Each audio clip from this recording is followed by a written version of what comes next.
আস্তে আস্তে নবী গেল কুলসুমার দরজায়।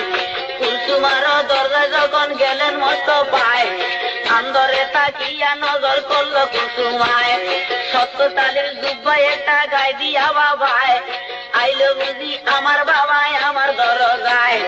বাবে বুঝলাম আমার বাবার লজ্জা শরম নাই, আমারে যে দিছে বিয়া ধনী জামাই চাই।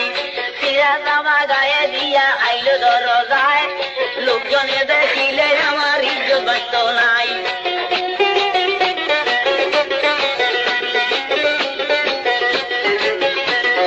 এই কথাটা যখন কইল বিবি কুলসুমায়, আরো সে তাকিয়া আল্লাহ বেজার হইয়া যায়। হায় হায়